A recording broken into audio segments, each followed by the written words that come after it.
Karen. I'll be quick.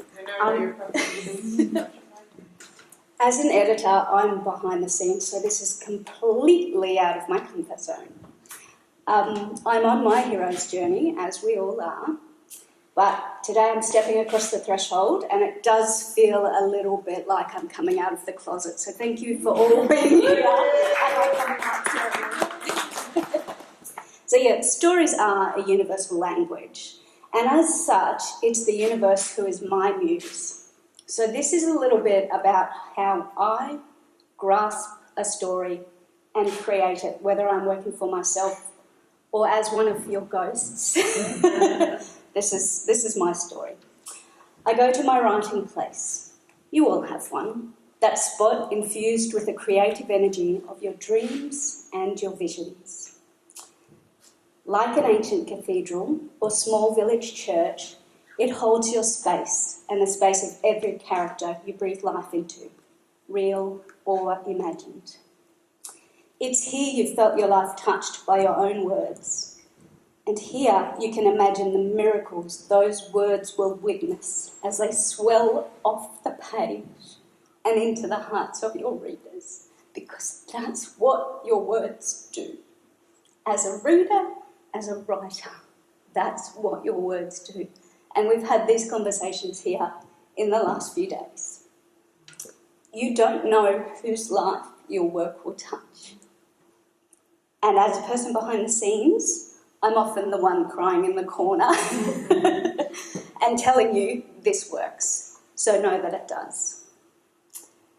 The place you come to pay reverence to this writing spirit within you is your writing place. And each time you use it, each time you present your heart to the altar, it grows in resonance.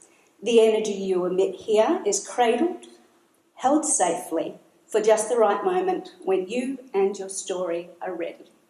It is divine timing. There aren't any accidents. When I come to my writing place, I get comfortable and breathe deeply for me and the words. I close my eyes. I see a row of books on a shelf across my soul. When I'm ready to start writing, I choose the book from the shelf. I sit with it, still closed and upright upon my lap. From the top of the pages, I feel for a strand. It is a storyline. I pull out the first storyline and allow it to weave between my fingers. Weave, that's no accident. It's dangling in the air, absolutely full of potential. This is where the universal magic gets captured. I hold one end in each hand and stretch it slightly wider. It's a little bit like bread dough, and it's easily malleable. I hold it out in front of me and gently run it through the air like a giant butterfly net, catching whatever the universe has brewing for me and that story in that moment. All the seeds of ideas for this story get caught in this sticky dough. Like glistening stars, each one will later be explored as I'm writing. Once the universal wisdom is embedded in that storyline, I get anal. I take the left end and I pin it up. I take the right end, I pin it up. I then pin the two middle pins to stop it from sagging, to make the storyline tight and to create a beginning, a middle, and end. This is the hero's journey. It's in the process, it's in the story, it's in your lived experience of what you read. Now I take a good look at the storyline and see what universal gems have asked to be woven into the basic themes that my human self has considered relevant. I find that this process creates a much richer reader experience than I could ever come up with out of my own mind. And the universe not only adds to my stories, but filters out some of the ideas that are unnecessary or ego-driven.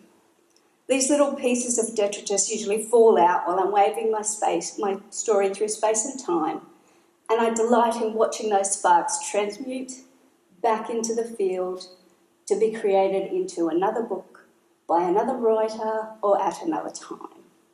As an editor, I would suggest you share your version of your story creation with them because they are much better able to help you if they know exactly how your story needs to come to life. Oh.